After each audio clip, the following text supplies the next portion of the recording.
주간 잘 지내셨어요? 네, 아닌 것 같군요. 네, 우리 또 함께 또 주일에 함께 예배드리게 돼서 감사하고 또 여러분 오랜만에 본 지체들도 있어서 반가운 것 같아요. 오늘은 예배 전에 잠깐 제가 광고를 하나 하고 말씀을 전하려고 합니다. 나중에 나가실 때 그 뒤에 주보 있는 그 책상에 보시면 이제 봉투가 두 개 있어요. 하나는 다음 주가 이제 우리 교회력으로 따지면 추수감사주일입니다. 그래서 다음 주 헌금을 하실 때는 뭐 주정 헌금 하시겠지만 추수감사주일 헌금 봉투에 넣어서 헌금을 해주시면 됩니다. 꼭 이유가 있어서 청년부 예배 못 오시는 경우는 그냥 그대로 이 재정이 이제 교회 전체 재정으로 가는 거니까 본당에 하셔도 문제는 없어요. 그래서 우리나라 교회는 이제 추수감사제를 지키는데 이제 우리는 추수가 다 끝났죠. 지금은 가을에 끝났는데 우리 한국에 이제 복음을 전해 주었던 최초의 이제 인물들이 대부분 미국에서 온 선교사님들이었어요. 그래서 그때 이제 받은 복음과 함께 미국에서는 11월 달이 추수감사절이거든요. 그래서 그렇게 지키게 됩니다. 그래서 이거 비판적으로 보는 청년들도 있어요, 교회는. 근데 이제 역사의 배경이 있는데 이런 좀 자세한 이야기들, 왜 우리가 이런 형태로 신앙생활을 하고 있고 또 우리가 그런 걸 왜 해야 되는지에 대해서는 제가 내년도 1월 달에 한번 특강을 하려고 그래요. 그래서 어떻게 좀 신앙생활을 잘 할지, 또 우리가 왜 이런 것들은 교회에서 어릴 때부터 봐와서 알고는 있는데 그거 왜 하는지 이런 게 중요하죠. 그래서 어릴 때는 그런 걸 배우는 게 좀 중요하다면 여러분처럼 청년들로서 이제 한 주체를 가지고 이제 살아갈 때는 왜 하는지 중요해요. 예배 때 사도신경을 왜 하는지 이런 거 있죠. 그런 것들에 대해서 조금 설명해 드릴 때 교회 절기나 또 우리 교회 예배 형태 이런 것도 좀 이야기를 해 드리려고 해요. 그래서 좀 그런 설명을 그때 들어주시면 좋겠고, 어쨌든 다음 주에 추수감사주일로 드리니까 또 헌금을 준비 미리 해주시면 좋을 것 같아요.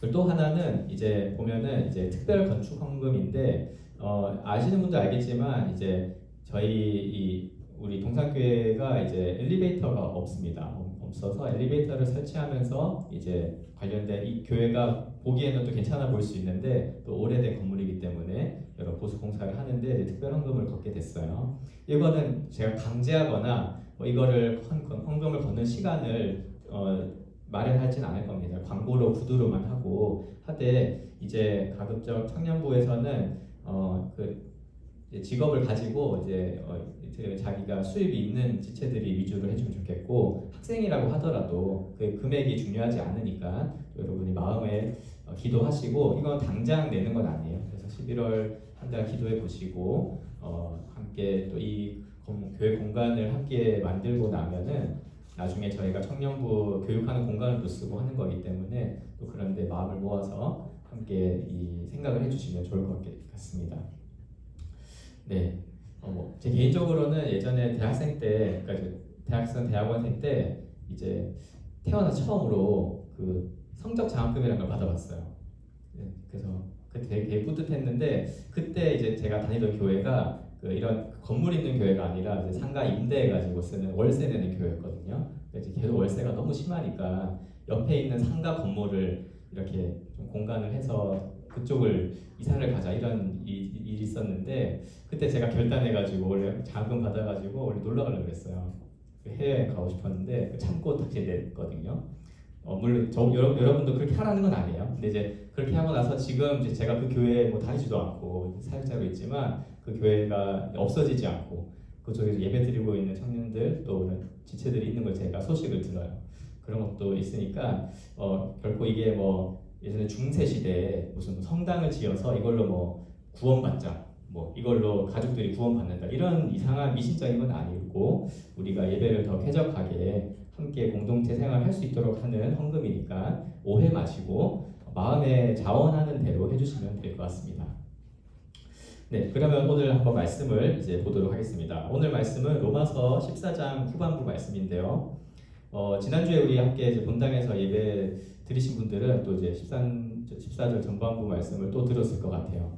14장은 이제 로마서 14장의 내용은 교회 안에서의 성도들 간의 관계를 어떻게 할지를 설명해 주는 말씀이라 그랬어요. 그래서 교회 이 성경에는 어떻게 우리가 예수 믿고 구원받느냐 뿐만이 아니라 구원받은 이후에 우리가 어떻게 하나님의 백성답게 우리가 말하는 정말 예수 믿는 사람답게 어떻게 살 거냐 이런 내용들도 함께 말씀해 주고 있는데 이 14장은 특별히 이제 교회 안에서 믿음이 약한 자가 있고 강한 자가 있는데 이 두 사람들이 어떤 관계를 맺으며 살아가는 것이 하나님 앞에 합당하고 선하냐라고 하는 거예요. 근데 참고로 믿음이 강하다, 약하다 이 개념은 원래 성경에서는 이런 표현을 쓰지가 않아요. 보통 여러분이 잘 알고 있는 성경에서 믿음을 이야기할 때는 믿음이 있냐, 믿음이 없냐 보통 이렇게 이야기를 하죠. 예수님을 믿습니까? 안 믿습니까? 그래서 우리가 이제 세상 사람들을 표현할 때에도 이제 우리는 성경 시대 사람들은 유대인이냐 이방인이냐 이런 말을 했다면 우리는 신자냐 불신자냐 이런 말을 쓰죠. 그래서 믿냐 안 믿냐의 개념인데 로마서 14장에서의 믿음은 어떻게 표현하냐니까 믿음이 약하다, 믿음이 강하다 이렇게 쓰는 거예요. 그리고 배경이 있습니다.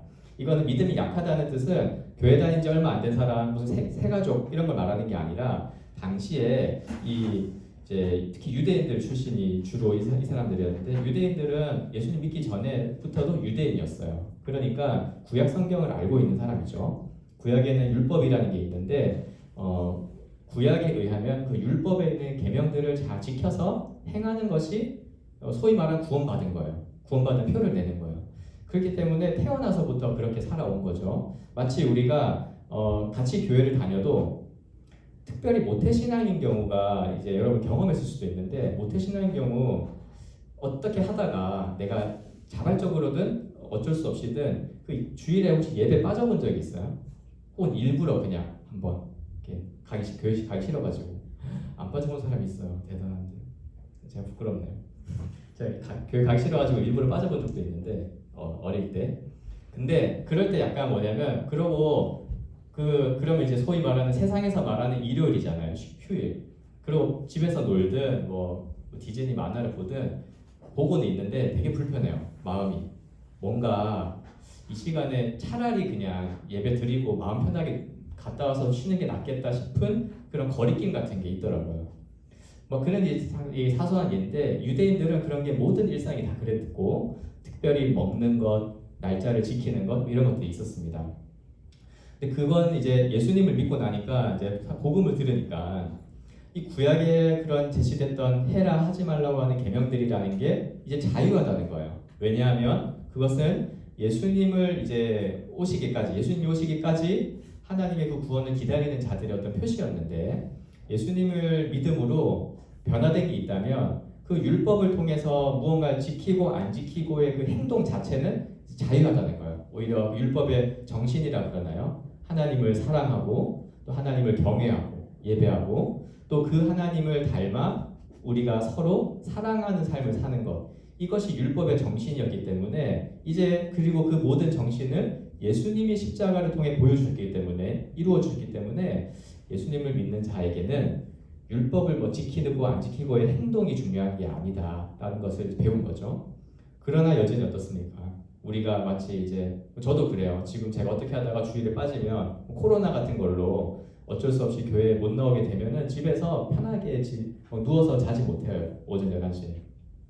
그런 모습이 있는데 그런 거리낌이 있는 상태를 가리켜 본문은 이제 믿음이 약하다 이렇게 표현하는 거고요. 그런데 이제 유대인들이 아닌 사람들은 평생 그런 걸 해본 적이 없기 때문에 거리낌이라는 게 없어요. 어떤 음식을 먹거나 날짜를 지키거나 하는 것들이 원래 안 하던 거니까 자기는 그냥 평소대로 사는 거죠. 그랬을 때 로마서 14장 15장 안에서는 믿음이 강한 사람들이다.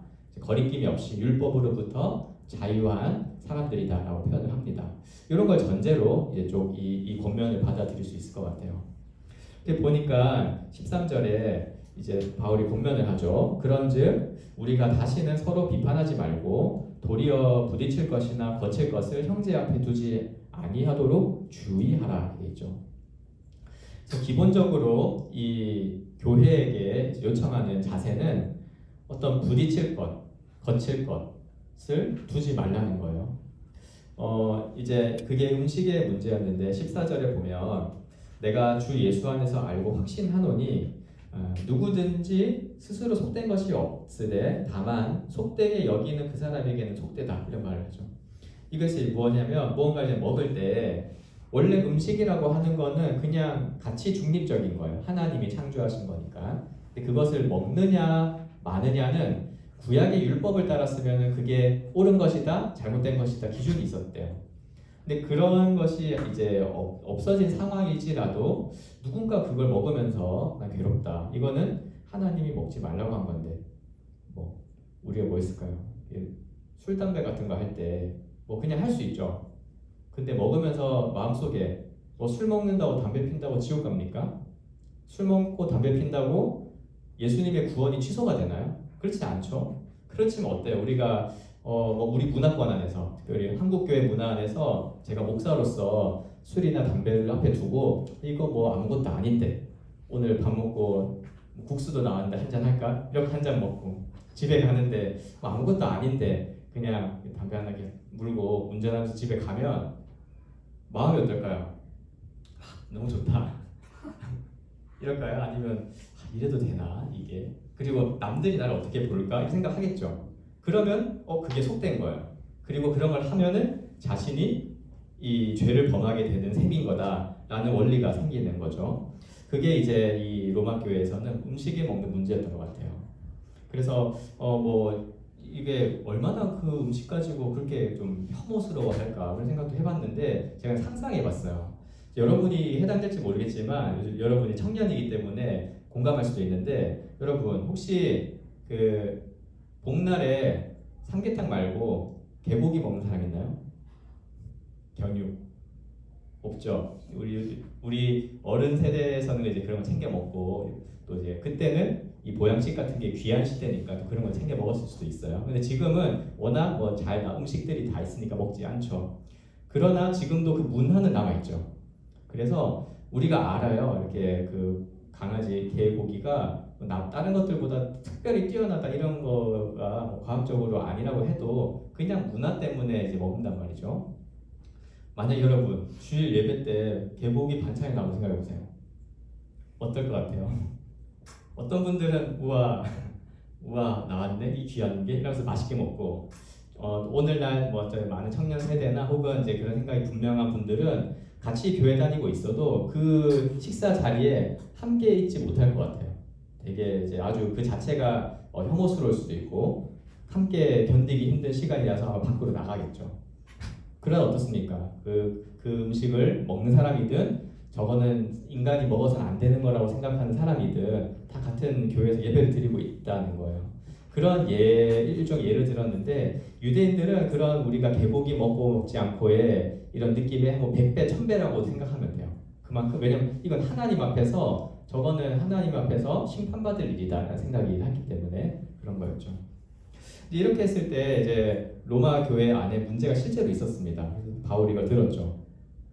바울이 어떤 이제 권면을 하냐니까 이럴 때 어떻게 해야 됩니까? 지금 교회 안에서 벌어지고 있어요. 특별히 로마 교회는 로마라는 이름 들어도 알죠? 이제 이탈리아에 있는 곳이기 때문에 대다수의 로마 사람들, 헬라인들이 많고 그것은 즉슨 유대인들의 기준에서는 먹으면 정말 혐오스럽고 이거는 하나님께 죄 짓는 거라고 확신하는 음식들을 매일 먹는 사람들인 거예요. 교회에서 예배 끝나고 식사하고 간식 먹고 차 마시고 하는 시간을 맨날 먹으니까 거기에 있던 유대인들 출신의 기독교인들은 너무 괴로운 거예요. 그렇다고 뭐 복음을 부정할 수는 없고 이런 상황에서 바울이 딱 권면을 합니다. 이거는 그냥 서로 무슨 어떤 민주적인 사회에서 서로 잘 살자 이 문제가 아니라 딱 교회 안에서의 분명한 하나님의 이 질서를 정해주는 거예요.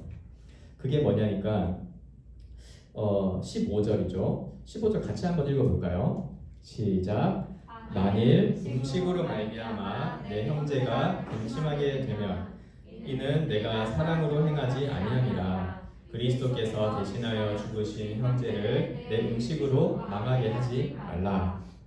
아멘. 보니까 내 형제가 근심하게 되면 이는 내가 사랑으로 행하지 아니함이다.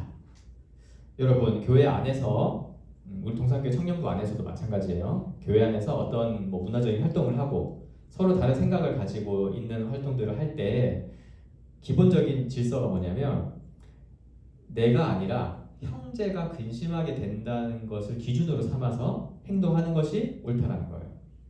그래서 어떤 나의 행동, 나는 거리끼짐 없죠. 뭐 목사여도 뭐 술 담배 해볼 수 있죠. 거리낌 없이.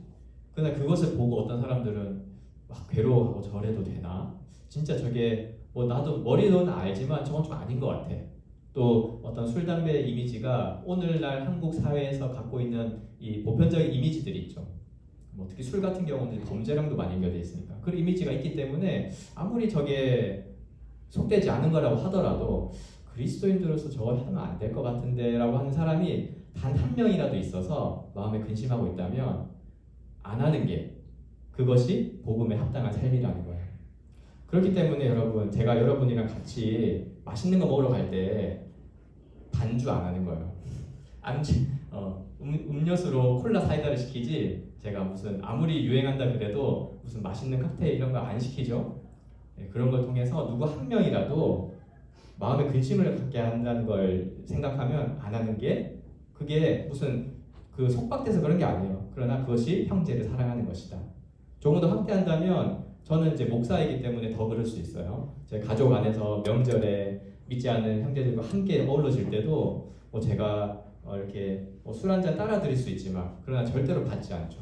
말을 하고 그런 거 왜 하냐면 또 뭐 먹는 건 뭐 문제가 되겠습니까? 많은 그러나 그걸 통해서 어떤 사람은 저러면 안 되는데 신자가 저러면 안 되지 않나? 라는 생각 때문에 괴로워할 수 있기 때문에 그런 것이죠. 그래서 자발적으로 그냥 절제를 하는 거예요. 그러나 그것이 남들이 봤을 때는 뭔가 어떤 종교적 규례에 속박되어 있는 것처럼 보일 수도 있어요. 특히 믿지 않는 사람에게 더더욱 그렇고. 그러나 이것이 우리가 진리를 아는 입장에서는 그것이 진짜 형제를 위한 일이고 그것으로 누군가가 괴로워하지 않게 하려고 하는 그런 사랑하는 마음이라는 것을 우리는 기억해야 합니다. 그래서 아주 강하게 이야기하죠. 15절 마지막에 보면 그리스도께서 대신하여 죽으신 형제, 그냥 형제도 아니에요.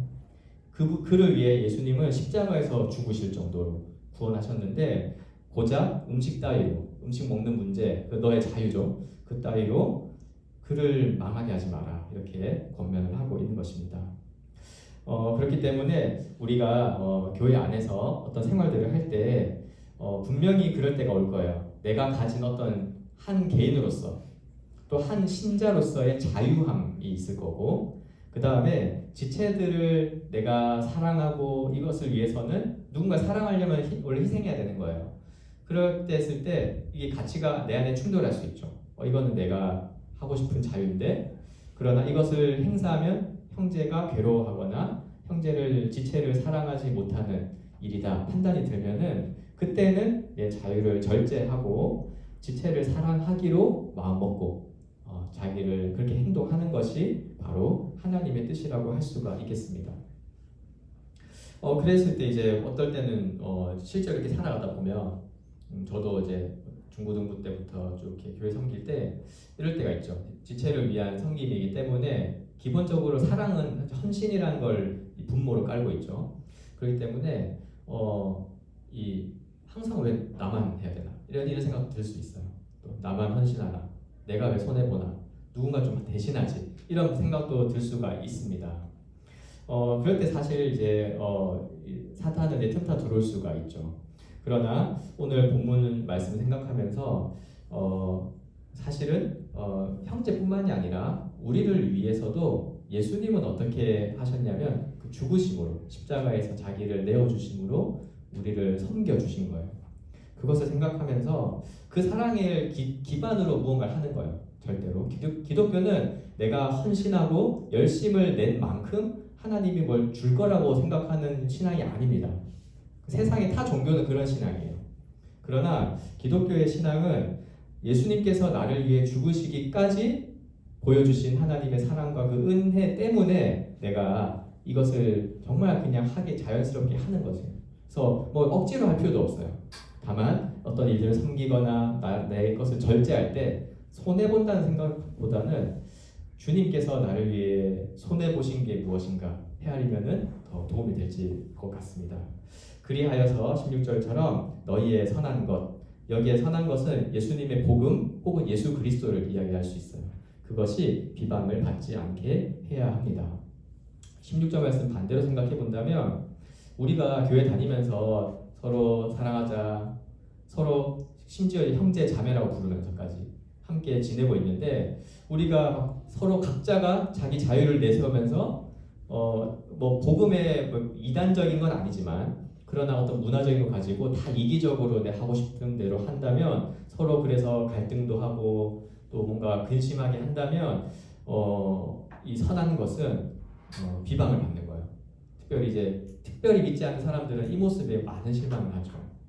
그래서 예수님께서 우리를 하나 돼서 서로 사랑하게 하시려고 자신을 찢으셨는데 우리는 자기의 이기심 때문에 예수님이 하나 되게 하신 것을 부정하는 그런 일이 될 수도 있기 때문에 또 조심해야 합니다. 제가 이건 뭐 여러분도 아는 일일 수도 있는데 이제 그 인도의 독립운동가 중에 간디라는 사람이 있죠. 그 사람이 이제 영국에 이제 인도 사람이니까 이제 유학을 영국으로 갔어요. 그래서 영국에서 그 전도를 받았대요, 실제로. 영국에 유학 가니까 이제 그 당시에 영국 최고 대영 제국이었으니까 갔으니까 이제 전도하고 대학생들이 이렇게 교회 오자 했는데 그때 이제 간디가 개종할 뻔했대요, 실제로. 기독교로 개종할 뻔했는데 예배를 드리러 갔는데 거기에 예배당에 앉아 있었던 이제 백인 그 당시에 뭐 다 장로 집사 목사님 이런 분들이었겠죠.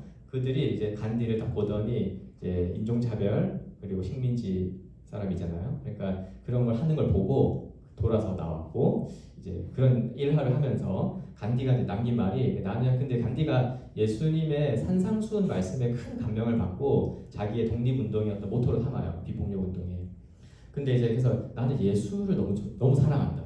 예수라고 하는 사람의 사상을 사랑한다. 그러나 기독교인은 싫어한다. 이렇게 얘기했어요. 왜냐하면 그들은 예수를 닮지 않았기 때문이다. 그래서 자신의 그런 경험을 가지고 이런 말을 했는데 이 마치 16절의 말씀을 떠올리게 하죠. 우리가 정말 주님을 닮아 서로 사랑하는 모습으로 나타나지 못하면 선한 것이 비방받는 거예요. 우리가 그런 또 삶을 살아가야 하는 것을 생각해 보면 좋겠습니다.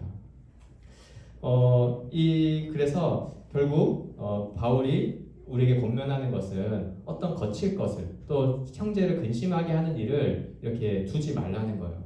17절 이하에는 이것을 같은 이야기를 하는 건데 조금 더 적극적으로 좀 이야기해 주는 거예요.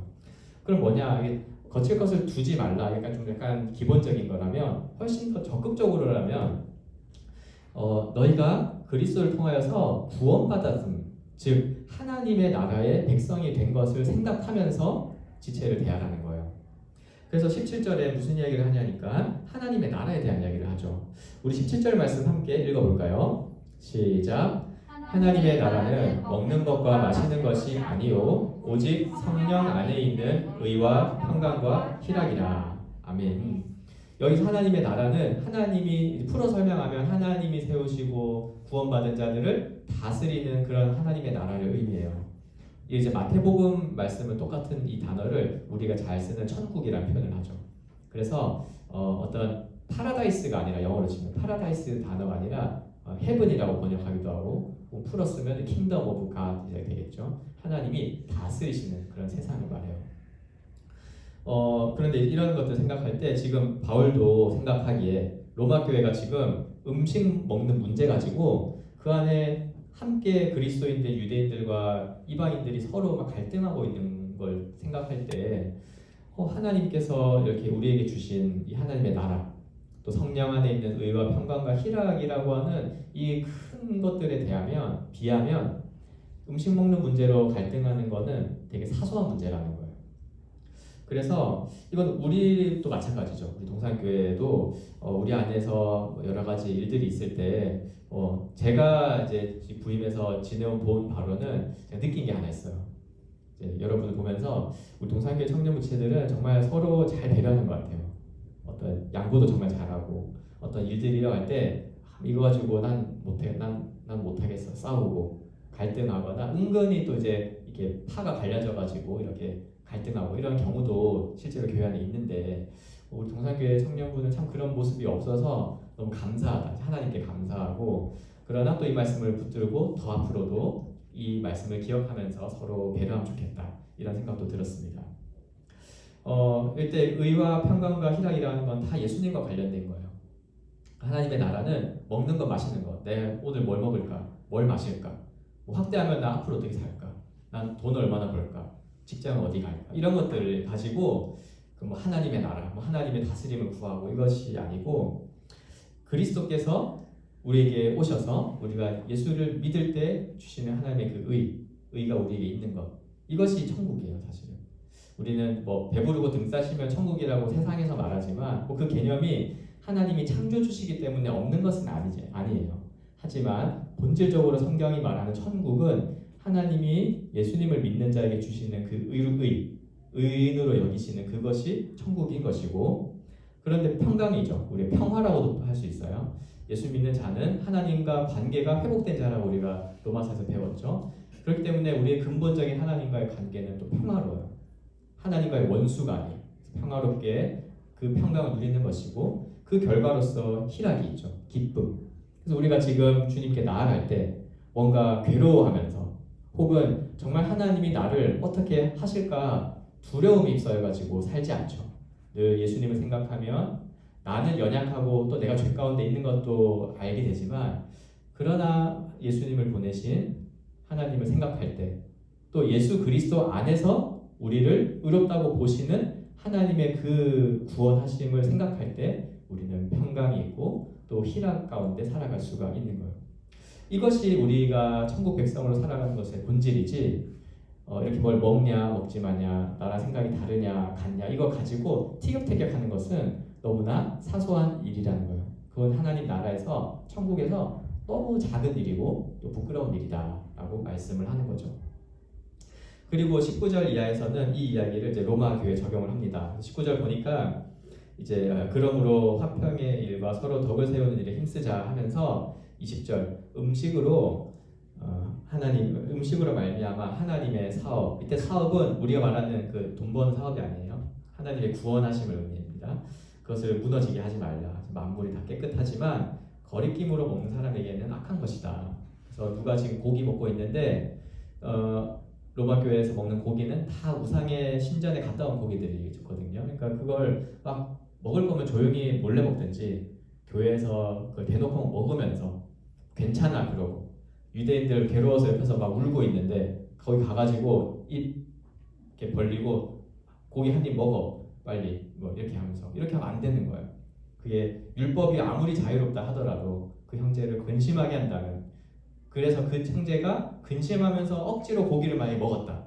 그러면 그 자는 죄를 먹고 마시는 셈이 돼버리는 거니까 이것을 하지 말자라고 하는 것이죠.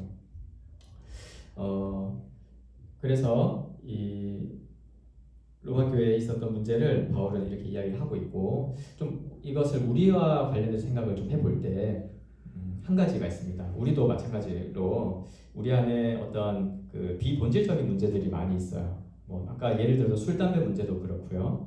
또 요즘에는 뭐가 있을까요? 이제 뭐 다 경제적인 수준들이 계속 올라가겠죠. 경제는 발전되게 된다면 어떤 것을 이제 소비하는 문제, 과소비가 있겠죠.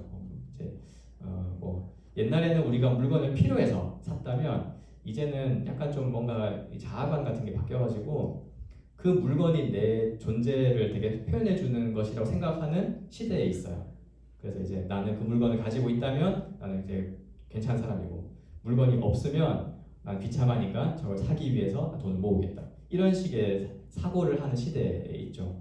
이런 것들이 이제 교회 안에서도 이렇게 행사된다면 또 그것으로 교회 안에서 저 사람은 괜찮네, 별로네 판단된다면 그것은 굉장히 이제 어려울 수 있겠습니다. 그래서 교회 안에 어떤 지나친 사치하는 문화 이런 것들도 조심해야 되겠죠. 그것이 누군가에게는 기쁨이 되겠지만 누군가에게는 그것을 쳐다보고 있는 지체에게 근심을 가져주는 그런 것이 될 수가 있어요. 이런 것들은 이제 또 예가 참 많을 텐데 우리가 이 원리를 가장 생각하면 좋겠습니다. 형제를 근심하게 하면 그것이 그를 사랑하지 아니함이니까 형제를 근심하게 하지 않도록 말도 조심하고 행동도 조심하고 또 그것이 내 마음에서 우러나와서 자발적으로 그렇게 살아갈 수 있도록 나 자신의 신앙을 점검하는 것이 필요할 것 같습니다. 마지막으로 22절, 23절에 내게 있는 믿음을 하나님께 앞에서 스스로 가지고 있으라. 자기가 옳다는 바로 그 자기가 옳다는 바로 자기를 정죄하지 아니한 자는 복이 있다. 의심하고 먹는 자는 정죄되었나니 이는 믿음을 따라 하지 아니하였기 때문이라. 믿음을 따라 하지 아니하는 것은 다 죄니라 하는 말씀으로 맺고 있습니다. 이 모든 이야기를 맺으면서 바울은 한마디로 무슨 말이냐면 각자에게 주시는 이 그리스도인의 양심이라는 게 있어요.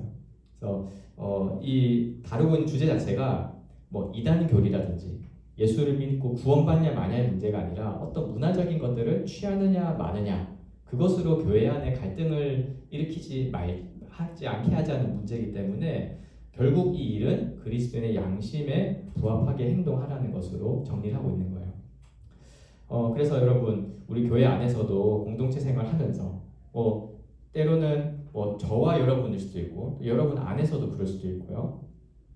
어떤 비본질적인 문제에 대해서는 이렇게 교회는 각 사람에게 다 양심의 차이가 있다는 것을 인정을 하고 그리고 믿음이 특별히 약한 자에게 어떤 것에 거리낌이 있어서 괴로워하는 자에게는 자신의 기준을 강요하는 그런 실수를 범하지 않아야 하겠습니다. 그래서 자신의 양심을 따르되 우리 교회 공동체 전체의 유익을 위해서 결정하고 또 혹시 우리 주변에 그렇게 약한 양심으로 인해서 어떤 것들을 어려워하고 있는 지체가 있다면 그냥 구경하지 말고 그냥 아직 믿음이 조금 약하구나 조금 더 신앙생활 좀 더 해봐야 되겠네 이렇게 하지 말고 다가가서 대화해주고 또 어떤 부분에 있어서 어떤 이 진리를 알지 못해서 어려움이 있다면 그것도 알려주기도 하고 또 어떤 것들은 그냥 현실적인 문제들 내가 처해 있는 상황이라든지 어떤 경제적인 형편이라든지 내 배경이라든지 이런 것 때문에 괴로워하는 문제들이 있다면 함께 그런 문제들을 이 그리스도 안에서 사랑으로 품어가면서 그가 하나님 앞에서 거리낌 없이 정말 자유하게 의와 평강과 희락을 누릴 수 있도록 하는 일에 우리 모두가 힘쓰고 섬기는 그런 청년부가 되었으면 좋겠습니다. 그래서 우리가 한 주간에도 또 앞으로 청년부 생활하면서도 이 말씀 붙들고 우리 자신의 신앙과 또 지체의 유익을 위해서 힘쓰는 저와 여러분이 되기를 주님의 이름으로 축원합니다. 기도하겠습니다. 하나님 아버지 오늘도 주신 말씀을 통하여서 우리가 교회 안에서 구원받은 자로서 또 서로 믿는 지체 간에 어떻게 관계를 맺으며 살아갈지 알려주시니 감사를 드립니다. 특별히 우리가 교회 생활하면서 많은 생각의 차이와 또 관점의 차이들 속에서도 한 공동체를 이루어가는 것인데 여기에는 진리 문제가 아니라 나머지 것들 우리의 살아온 과정이나 현재 상황이나 또 각자 가진 개성과 어떤 선호들 때문에 차이가 나는 것들 또한 있습니다. 그러나 오늘 말씀을 통해서 생각할 때 그런 차이들을 우리가 서로 다 용납하고 특별히 그 가운데서 믿음이 약한 지체 어떤 문제로 인하여서 그 마음에 근심이 있고 어려워하고 이것으로 인해서 심지어 그 믿음이 흔들리는 그런 일들이 있을 수 있기 때문에 이 말씀들을 생각하며 형제를 근심하게 하지 않는 또 형제와 자매를 근심하게 하지 않는 그런 일들로 우리가 자신을 절제하고 또 사랑으로 섬기는 우리 공동체 될 수 있도록 함께하여 주시옵소서. 한 주간에도 이 말씀 기억하여서 또 더 확장해서 나아갈 때에는 교회 안에서뿐만이 아니라 내가 속해 있는 모든 가정과 또 직장과 공동체 속에서 다른 사람의 근심을 불러일으키지 않도록 사랑으로 먼저 섬기고 절제하는 그런 성숙한 신앙으로 우리 모두가 나아갈 수 있도록 주님께서 인도하여 주시옵소서. 감사드리며 이 모든 말씀을 살아계신 우리 주 예수 그리스도의 귀하신 이름으로 기도합니다. 아멘.